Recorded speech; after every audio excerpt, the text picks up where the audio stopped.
All right. So welcome everyone, and thanks for joining this evening. We really appreciate your time and all the hard work you put into this program over the years. I'm Helen, our water quality program manager for Sierra Streams, and my colleagues and I are really excited to share some of the work we've been doing behind the scenes in the monitoring program, get your thoughts on it, and then picture the future together. So for this presentation, Jeff, our executive director, will talk a little about the organizational history and how it's brought us to the present. Emma, the lab manager, will go over the lit review that she's been working on. And then Alex, the data manager, and I will walk you through the data analysis, what we've learned, and how we're thinking of moving forward. But you, the volunteers, are a very important part of this process, and you're the ones who are in the field every month. We want to hear what you think about all of this and incorporate your feedback. So, and with that said, please do hold questions until the end, and then we can have a group discussion. So with that, I'm going to hand it over to Jeff. Hello. Thank you all for coming. I know quite a few of you. Hi, Tom. Long time no see. Some of you I don't know as well as you guys have either just gotten started or I've actually only kind of been in this executive director role for a little while now, so still kind of spinning up. Used to work basically as our ecologist, forest ecologist, and a little bit of a data person as well. So happy to pass stuff off to Alex and work with her and give her the reins on some of that stuff. But yeah, so as you know, even with me being executive director now, we've gone through quite a bit of transition at Sierra Stream. So, it's been a while since we've had some of these kind of data share out meetings with volunteers. Unfortunately, this one still has to be on Zoom. Hope that we can have a lot more of these coming up again, hopefully back in person, get feedback from all of you, really kind of show you guys what's going on the creek relative to all the data that you guys collect. But really, I wanted to kick off a little bit of this discussion talking about that organizational transition and kind of set the tone for a little bit of the discussion at the end of this presentation about kind of charting a new trajectory post-transition. Do I have control here? Let's see. There it goes. First off, though, like Helen already said, we're probably going to be repeating this quite a bit today. But just thank you guys all so much. Literally, we are a community science and citizen science organization, so we do not exist without you, coming in, being invested in the work that we do, and going on and collecting the data that we're then going to be talking to you guys about today. So thank you guys so much for your dedication to community and citizen science. I'm going to start as a bit of a broken record, as people have probably heard me talk a lot about, if I've talked to you about the organization, and in some, kind of PR and other outreach that we've done recently relative to the organization, I've really hammered a lot on this term resilience. It is a bit of a hot topic term, kind of a bit of a buzzword, obviously, related to everything from climate change to fire and just ecosystem response to stress in general. So I wanted to talk a little bit about resilience, what it means kind of in terms of a scientific definition, and then how it applies actually to organizational resilience, and then how that's playing into kind of charting a new course for the monitoring program that we'll get into later. So this figure is how I was first introduced to resilience. Again, my background is more as a forest ecologist, and this is looking at, in this case, tree response to drought stress. So on the y-axis here, the vertical axis, you have a trait value of some sort. This could be tree growth. In this case, we'll just call it tree health. So if you're in the figure on the left, your tree health is just kind of following along over time, and then a stress is applied. In this case, we can say a drought is applied. That tree health or that tree growth then will rapidly decline, and how much it declines is what we call resistance. It's the quantifiable decline in that trait that we're interested in, is the resistance. And then after the stress is then alleviated, recovery comes into play, and that's that blue line moving back up to some sort of other trait post-stress. And resilience is not just resistance, it's a ratio of recovery to resistance. So the reason this is important is, in this case, if we're looking at trees, the organism on the left actually has a lower resistance or a higher resistance. So it didn't decline health very significantly when the stress was applied, but it didn't recover as well. So actually the organism on the right, even though, let's say this was a tree, maybe it looked like it almost got completely defoliated, it stopped growing very well, had lower resistance, but it was able to recover better. So it actually has a higher resilience. And so this is actually a good analogy for how we've kind of viewed our organization through the last couple of years. So starting in 2020, we obviously had COVID, then we had a fire, and then we had a leadership transition at the organization. And all of these things are stresses to an organization like ours. But really, we can almost think of the trait value in this case that we're interested in as organizational stability, program reach, volunteer pool, ability to meet objectives, quality of data, which we're going to be talking about a little bit. And so I think, viewing an organization as kind of a living organism with respect to resilience, I think is a really kind of helpful analogy when thinking of Sierra streams and the trajectory we've taken over the last few years. We're still very much in the recovery phase of some of the transition that we've gone through. I lost track of, sorry. In 2020, basically, we had COVID, and then we had the Jones fire come through and basically destroy our office. And I'll talk about that in a second. And really recovery from that has been a long, slow road, but really brings up resilience being more than simply, the resilience of our staff or the resilience of certain individuals within the organization. It's really a community effort. And really, we wouldn't be kind of where we are today in our new office and relaunching our programs and relaunching, data share outs like this one, if we weren't a resilient organization. And so I think, it's been really impressive and inspiring to me how resilient our staff are, how resilient our organization is, and how resilient all of you guys are, our volunteers, to kind of stay with us through this transition and help kind of chart this new trajectory. So before kind of coming back to that, I wanted to talk a little bit about the organization's history and really, again, where volunteers and community and citizen science fit into that and how the monitoring program is the core of what we do. So Sierra Streams Institute started off in 1995, 1996 as Friends of Deer Creek. Started off with a group of concerned citizens who actually noticed some kind of discolored runoff coming from Gold Run Creek through town, where it meets up with Deer Creek just below Site 3. As I guess that would be Site 17 is the actual monitoring site there. And it was Marianne Kreshka, who was a long time board president for us, but she actually was one of the founders of the organization. She noticed this discolored, kind of highly turbid runoff and reached out to someone at the city and said, "What's going on here?" And they said, "I don't know, it just kind of always looks like that." And she said, "Well, why don't we know? Can we help? Can we figure that out?"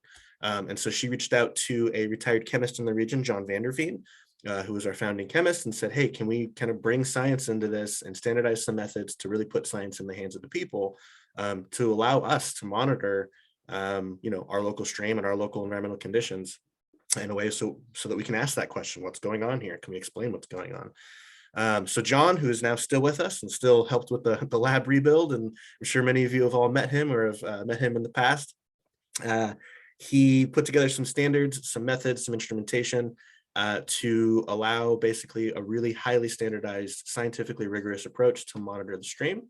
And then this coincided with the reconstruction of the Pine Street Bridge in downtown Nevada City. And during that reconstruction, there was concerns with, monitoring impacts of the construction, and are we potentially seeing inputs of things like mine waste and high turbidity and those kinds of things from that area of Gold Run Creek, which kind of comes in right below the bridge. Since then, we then expanded out into other additional monitoring sites throughout the creek to try to get baseline conditions, which we'll talk a little bit about later. And then it added on things like bioassessment, so using benthic macroinvertebrates to track what's the actual biological response to that shift in water quality that we've been monitoring. Then in the 2003 through 2010 period, we went through a bit of restructuring and kind of reincorporation as Sierra Streams Institute. This kind of coincided with jumping on some projects looking at brownfields mine waste assessments in the community, looking at where there was high levels of heavy metal concentrations, and then doing cleanups of those projects. And that then kind of spawned the development of whole new programs focused on in-stream habitat restoration, research on the health impacts and the remediation of mining contaminants, using our macroinvertebrate lab to get more robust biological responses to stress and biological indicators, and then moving into the realm of forest health research and management plans. And all of these programs are kind of depicted in various ways in these photos up above, pointing out that, again, all of this really comes back to the lab and the monitoring programs and a community science program being the core of what we do. So it's all under the umbrella of what we call community-based participatory research, which really is what you guys are all doing. You're all taking part in the research process and making it a community effort. Then from 2010 on, we just continued on as Sierra Streams Institute. We have a really robust education program that fired up and has been going well since then as well, other restoration work, other research work. And then 2020 came along, COVID hit, we're all working remotely, which in a way was actually a blessing in disguise because we had some remote work infrastructure in place. And then the Jones Fire kicked up out of the great lightning storm of August of that year, down in the Rush Creek drainage. It was a wind-driven fire, rushed straight up the canyon, onto the Woolman campus where our office was. And this is now what the office, well, not anymore, now it's been cleaned up, but this was what the office looked like immediately after the fire. So we lost everything, all of our instrumentation, our server, computers, hard drives. Luckily, the server had some backups. So really one of the most significant things there was that 20 years of data that you guys all collected. That was preserved. We had a backup of it. We only lost a couple of months of data, which is pretty awesome. And now we have learned from mistakes and have everything cloud stored and backed up. So no chance of losing things ever again in that sense.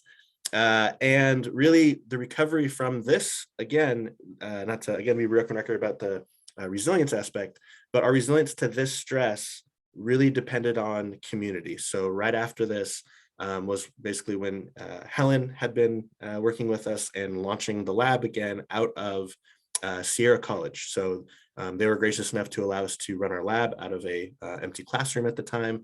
And the lab instrumentation we actually had donated or loaned by partners at the State Water Board.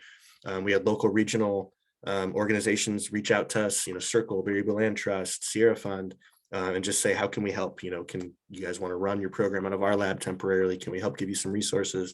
And then obviously all of you, you guys kept monitoring, kept trudging through, coming to Sierra College with us, and just kept collecting data. And so it really allowed us to kind of lean on the science through our recovery, which was just immensely helpful. And so again, your support as our community in our response to that stress has just been immeasurable. And so really where it leaves us now is we're still far from, being back to kind of where our trait level was in terms of organizational, operational capacity. But really one thing that stood out to us is that we don't, in order to be a resilient organization, we don't need to actually return to the same path. We can actually chart an alternative path. So while we're still very much in this blue line here in the phase of recovery, we're not necessarily targeting exactly what we were before. We can actually embrace this as an opportunity to use our data, to talk to you guys, to talk to the community and say, what is next? How can we change our approach? What have we learned? What do we want to keep doing? And what might not we want to keep doing? So I hope that kind of sets the theme a little bit for some of the things that we're going to talk about at the end of this presentation. So just as a reminder, many of you are familiar. These are the two watersheds that we've spent quite a few years monitoring.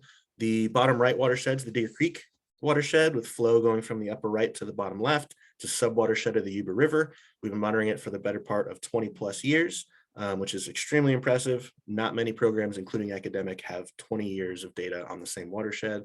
And then the Bear River watershed in the upper left is one that we started monitoring as of 2015, part of the Bear River watershed assessment. And then we've continued to monitor a set of sites throughout that watershed since then, so about 7 years of data. And really wanted to show you these as Deer Creek still being kind of our home watershed, and Bear River being another watershed that needs quite a bit more assessment that we're trying to get back into monitoring more intensively. But also we're going through a strategic plan revision while we're doing our rebuild here, and again embracing opportunity to expand our geographic scope a little bit. So while we'll still always depend on the Deer Creek watershed as a home watershed, as kind of a living lab, and continue to build on that 20 years of data, we're also embracing opportunities to do water quality monitoring and sampling with regional partners in other portions of, for example, the Yuba watershed, and then all throughout the Sierra.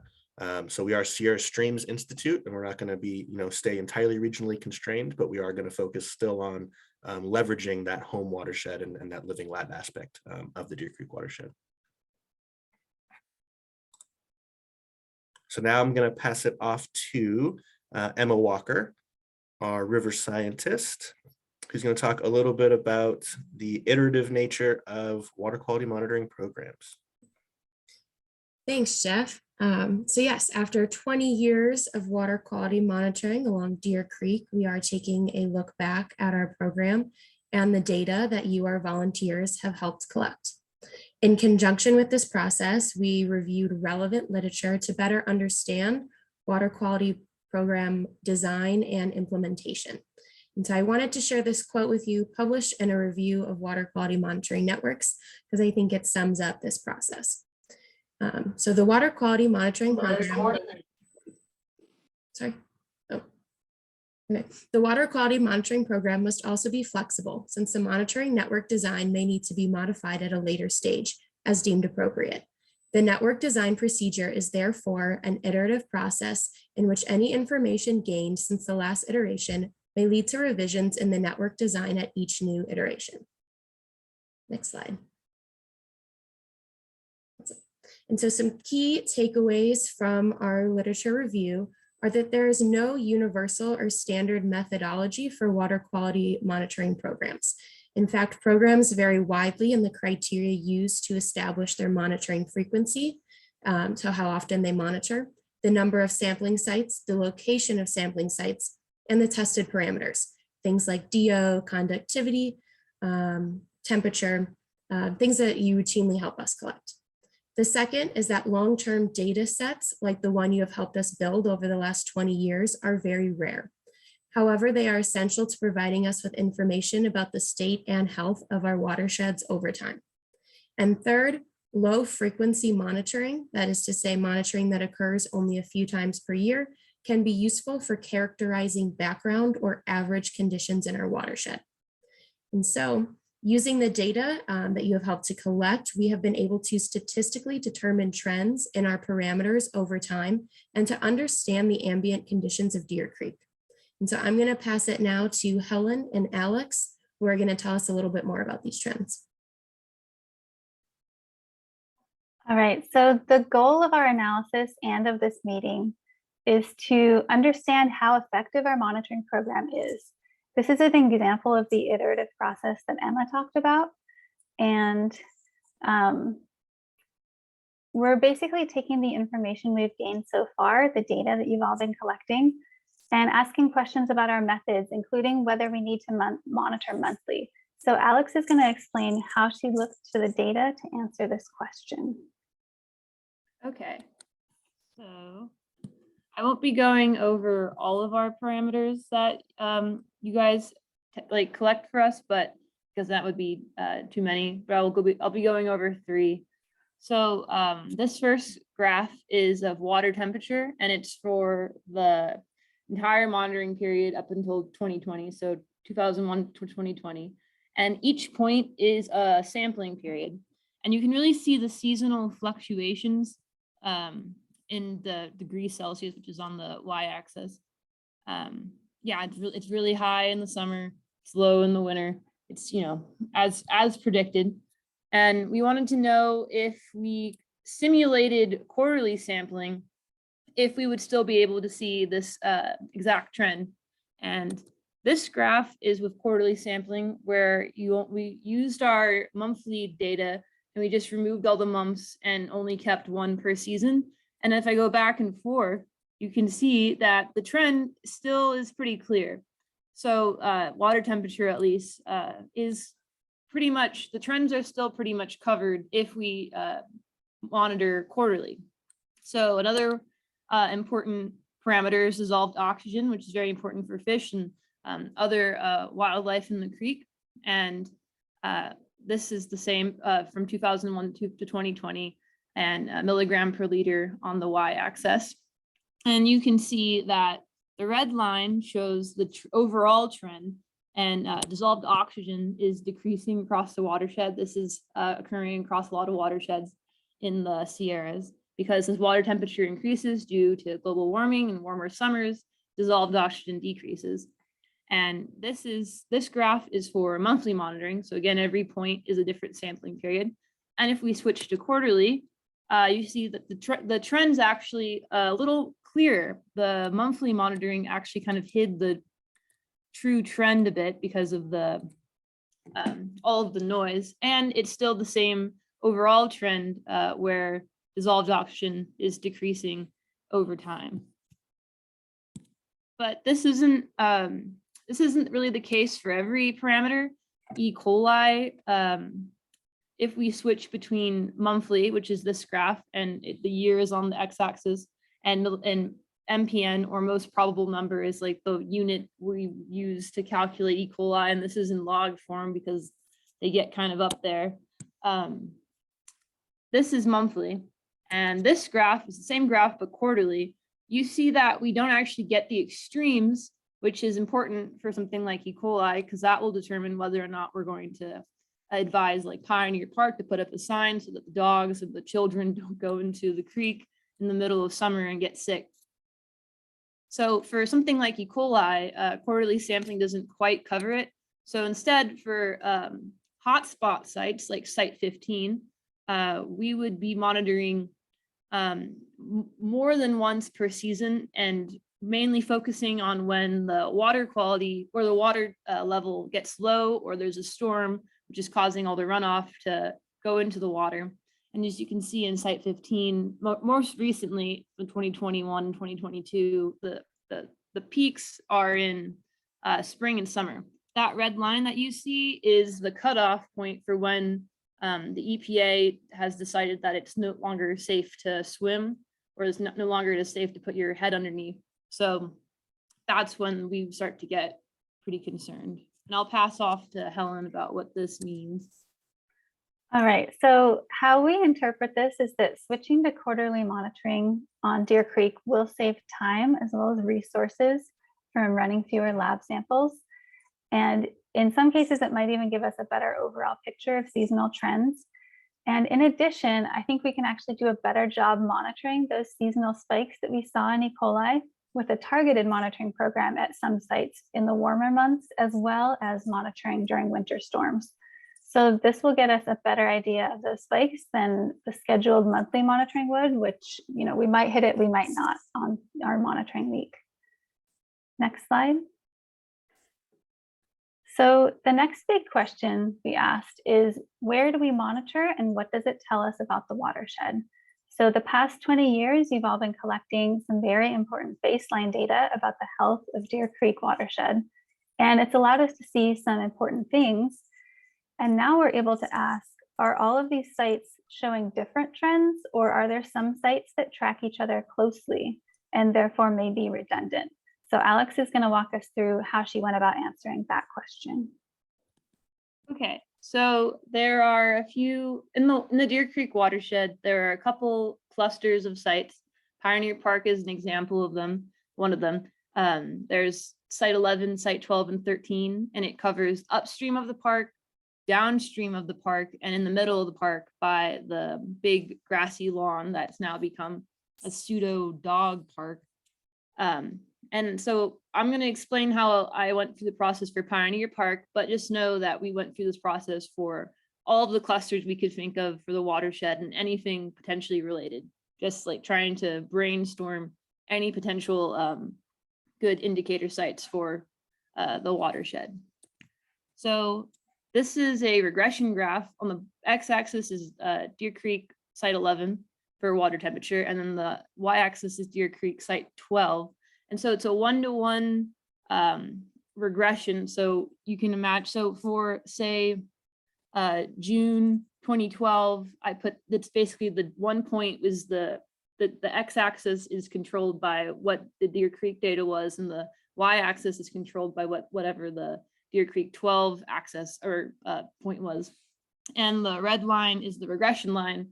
And the closer it is to a 45-degree angle, the more correlated it is. So as you can see for Deer Creek 11 and 12, water temperature are pretty correlated. So one side is really predicting the other and vice versa. And the same thing can be said for Deer Creek 11 and Deer Creek Site 13. And we also ran statistical linear regressions and to find its statistical significance. And for all the sites that we end up cutting, there are at least half of the parameters or more were statistically shown to be the same, or at least correlated. So based on these two graphs, we decided that Deer Creek 11 or just Deer Creek Site 11 was a good indicator for Site 12 and Site 13. So instead of sending 3 groups out every week to get each point, we can just send 1 group out to Deer Creek 11 and understand what's happening at 12 and 13. And if 11 is starting to really blow up in terms of E. coli, we can know to go back and check Deer Creek 12, which also tends to do that in the summer. So what does this mean? So how we interpret this is that we can identify sentinel sites, which will be monitored on a regular basis, like quarterly. These sites kind of keep watch and tell us about what's going on upstream. And when we see something unusual or concerning at a sentinel site, we can go in and do more targeted monitoring at upstream sites. So as Alex said, for example, if we see E. coli spike at site 11 below Pioneer Park, we can go sample at sites 12 and 13 and figure out what's going on. But monitoring at all of these sites all the time may not be necessary because site 11 will tell us what's happening upstream. So what this has looked like going forward, many new volunteer opportunities are opening up with this data analysis. So I think we're going to be moving forward with quarterly monitoring on Deer Creek. The next time would be the week of April 11th. And we are also talking about having the opportunity to monitor on a weekend day as well, if that's easier for some folks. Also, monthly monitoring for Deer Creek sites 2 and 4. So by doing this data analysis, we are seeing how we can free up resources and take on more research that we haven't had time for in the past. This includes our desire to analyze climate change impacts on the larger Yuba watershed in collaboration with Circle, the South Yuba River Citizens League. They have sentinel sites in the headwaters. And as part of this collaboration, we're talking about doing some co-monitoring at a couple of our sites, seeing how our methods and equipment compares.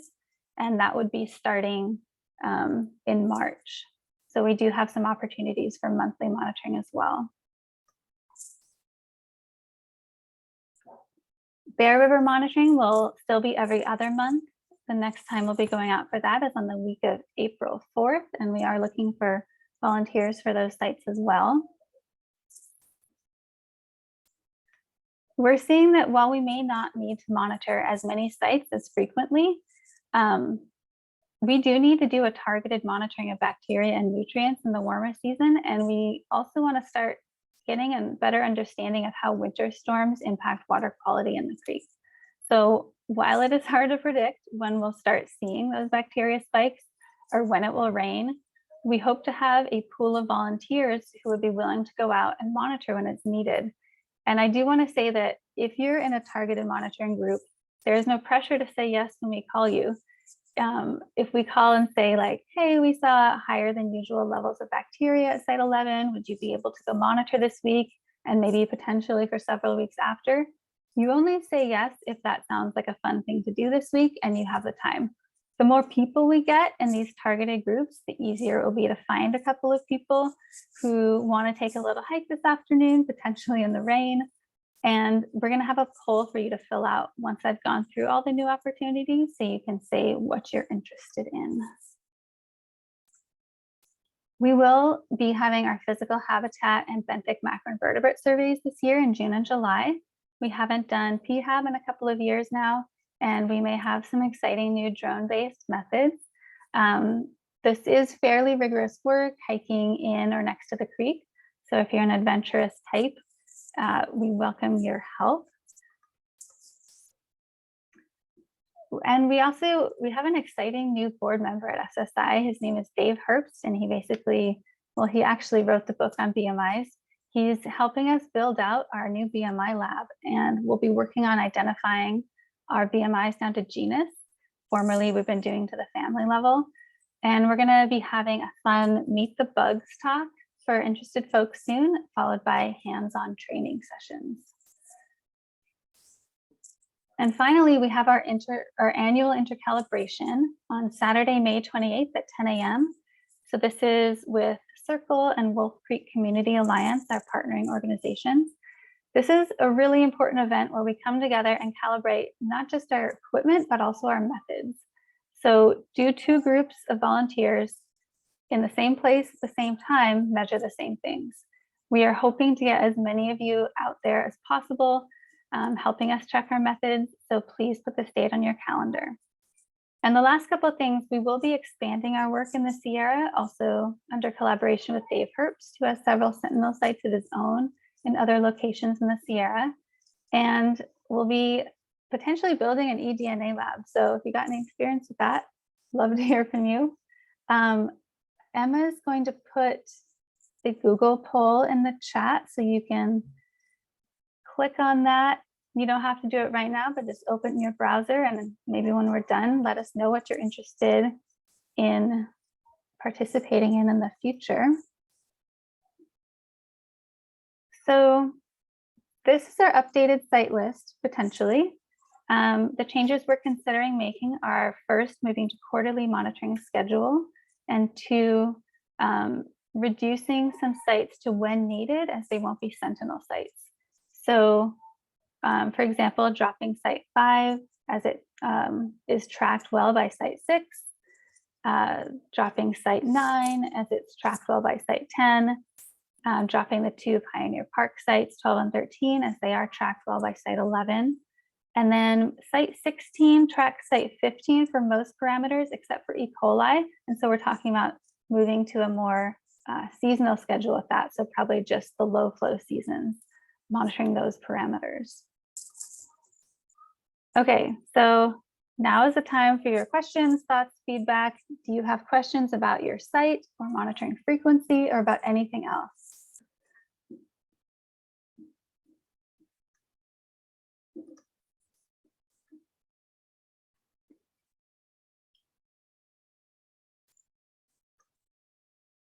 You can unmute and ask. You can put it in the chat. I think there's a raise hand function. Hey, Helen, this is Tom. I just want to mention, while it's definitely sounds like, a bummer not to be going to site 1 every month anymore, I've obviously, you guys have put so much effort and thought into this, and there's no reason to second guess that. So full faith in your guys' decisions. It's just kind of, oh, well, things change. Thanks, Tom, for that feedback. Yeah, I've actually, I don't know, I was surprised that quarterly monitoring captured things so well. And I think I asked for more analysis because I didn't quite believe it. And yeah, it is it's a big change. And that's why we want to talk to you about it. Yeah, and I just want to say, yeah, thank you so much, Tom, for the comment. And first and foremost, from a science perspective, just because we're saying this, doesn't mean it's always necessarily true. I mean, we're trying to obviously show you the data and the analyses that we did to come to the decisions and conclusions that we did. But really, the other side of this is really more of an opportunity. And so it's like we wanted to talk to you guys all about this because it might be a bummer to maybe, not be seeing your favorite site all the time anymore. But what it does is it frees up resources to ask some of these bigger questions. So maybe instead of seeing site 1 every month, maybe in some of those interim months, you'd be heading out to some other headwaters site that we haven't monitored yet. Maybe you'll be, I know you, Tom, would probably like to take the most adventurous options we have. So maybe you'll be hiking 10 miles to get some new sentinel sites so we can get some climate change data going. So really, it's while we're downsizing a little bit on the Deer Creek monitoring, it's really to free up the resources to ask these bigger questions that we've been wanting to ask for quite a while. So we hope that the bummer side of it gets outweighed by the opportunities. Yeah, thanks. I feel like it will. It's just absolutely things change, so it'll be good. And yeah, I'm definitely going to sign up for that hiking in the rain team. That sounds like good stuff. A little bit of mud. Oh yeah. Awesome.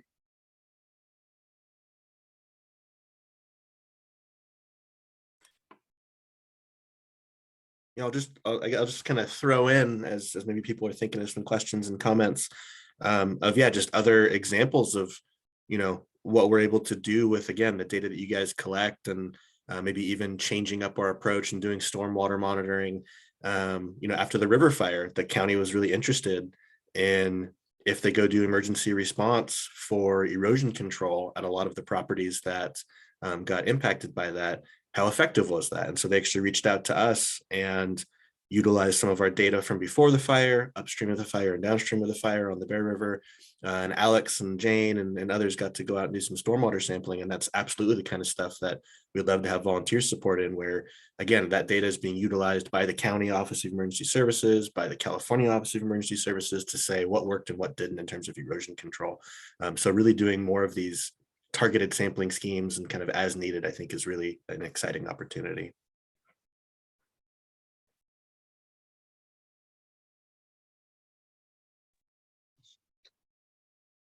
Hi, Helen. This is Jimmy. Hey, Jimmy. Yes, great presentation. Love the data, and it makes sense that you're going to scientifically, take an approach that looks at the data instead of having redundancy and getting good results from quarterly monitoring. The comment I have is, as always, I'm here to support you. You let me know what you need, and I'll be there. Thanks, Jimmy. It's a great help as always.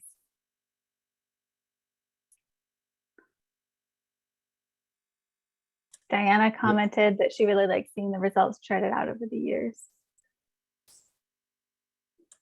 Yeah, and that's something we've been having a lot more collaborative conversations with Circle about, more data share outs between our two organizations. And that was a big thing that we talked about, is really just looking at trends over time together and seeing, are they seeing the same trends as us in lower watershed and upper watershed sites? And that really points to a lot of interesting questions. So yeah, just plotting the data is useful.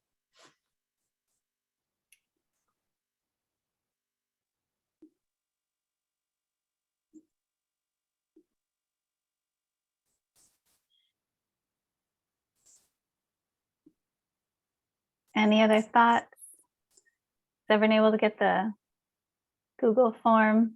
Tell us what you want to do.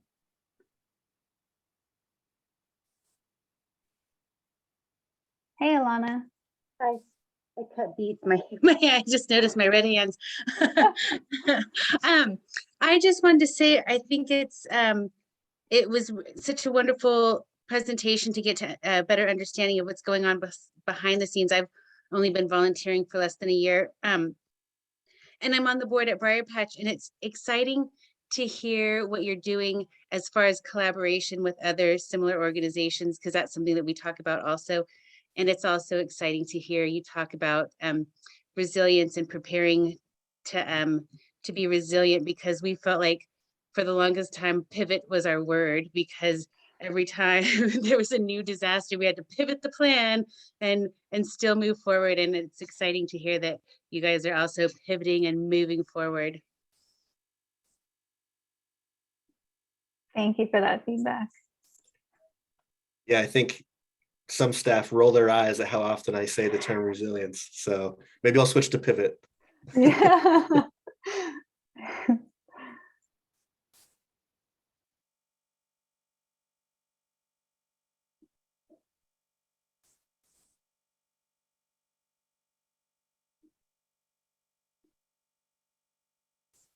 Jimmy asked for the poll via email. Well, definitely, yes. I'm recording this and we'll be sending the recording out, as well as the Google poll, as well as just email us if you want to do something. But the poll does have a nice list.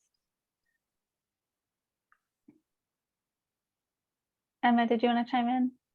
Oh, I was just going to say, yeah, I was going to follow up with all the volunteers after this and send out the poll, this recording, and yeah, make sure everyone's aware we're available for any questions that may pop up after this. Absolutely, yeah. If you haven't thought of your question, but you think of it at 2 a.m., maybe don't call us at 2 a.m., but call us tomorrow, email us tomorrow, do whatever you need. We'll answer your questions. And we really want to hear your thoughts and feedback on this.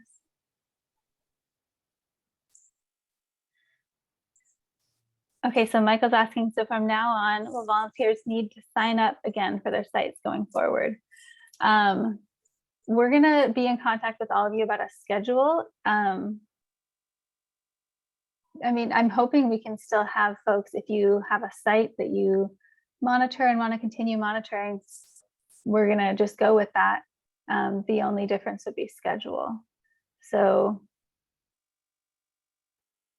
yeah, it depends.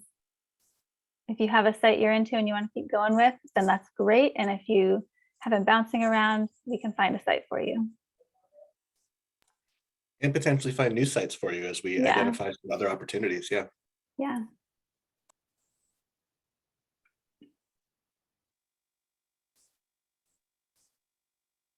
Any last thoughts or questions?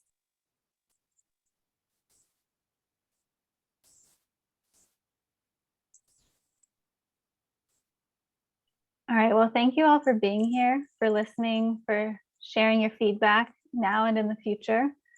And yeah, we just really appreciate all the work you've done to give us this data that we can now use to figure out how we want to chart the future. Yeah, it's pretty uncanny for a nonprofit to have this lengthy of a data set. There are universities who, Oh my can't, gosh, yeah. don't have this length of a data set. And so it's all thanks to you guys. And yeah, exactly. Moving forward, pivoting, charting a new direction altogether. So thank you guys so much.